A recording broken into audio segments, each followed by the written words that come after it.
Wacana perubahan status Bandar Udara Internasional Nusantara di Ibu Kota Nusantara, IKN, dari Bandara Khusus Very Very Important Person, VVIP, menjadi Bandara Umum kini mengemuka. Ketua DPR RI, Puan Maharani, mengungkapkan, DPR akan segera melakukan peninjauan langsung ke IKN untuk mempertimbangkan perubahan status ini.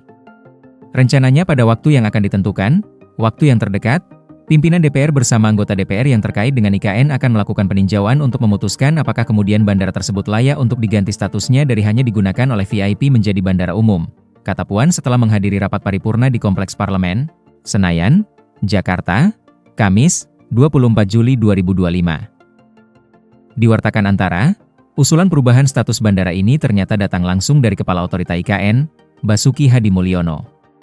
Permintaan tersebut dibahas dalam rapat antara pimpinan DPR RI, termasuk Wakil Ketua DPR RI Cucun Ahmad Syamsurijal, Saan Mustopa, dan Sufmi Dasko Ahmad, bersama Komisi 2 DPR RI dan Kepala Otorita IKN Basuki Hadi Mulyono, sesaat sebelum rapat paripurna dimulai pada Kamis pagi. Salah satu hal yang dibahas DPR, permintaan dari Kepala Otorita IKN Pak Basuki untuk bisa mengubah status Bandara IKN yang tadinya hanya akan dipergunakan oleh VIP menjadi bandara umum, ucap Puan.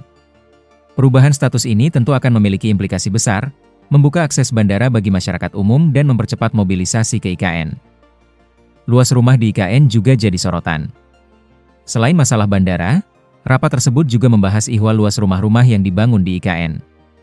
Puan menyatakan bahwa DPR juga akan meninjau kebutuhan luas pembangunan rumah di IKN. Luasnya itu juga nanti akan ditinjau oleh pimpinan DPR dan anggota DPR untuk melihat apakah memang layak untuk adanya perluasan atau berapa luas rumah-rumah yang memang dibutuhkan di IKN.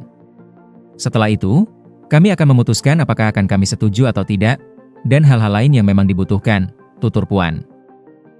Peninjauan ini menunjukkan perhatian DPR terhadap aspek hunian bagi para aparatur sipil negara, ASN, atau pihak lain yang akan menempati IKN. Meski ada berbagai usulan terkait IKN yang muncul belakangan ini, Puan enggan menanggapi pertanyaan mengenai pembahasan moratorium sementara pembangunan IKN dalam rapat tersebut. Senada dengan Puan, Wakil Ketua Komisi 2 DPR RI Dede Yusuf yang turut hadir dalam rapat tersebut, menepis tegas bahwa rapat membahas ihwal usulan moratorium. Sebaliknya, Dede Yusuf menegaskan komitmen dukungan Komisi 2 DPR terhadap kelanjutan proyek pembangunan IKN. Belum ada sama sekali pembahasan soal moratorium sementara pembangunan IKN. Kami komitmen untuk melanjutkan pembangunan itu, tentu dengan komitmen anggaran yang sudah disepakati bersama, kata dia.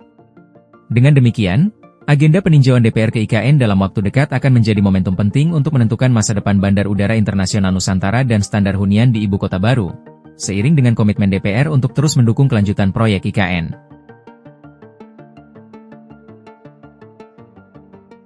Download Tribun X sekarang, menghadirkan lokal menjadi Indonesia.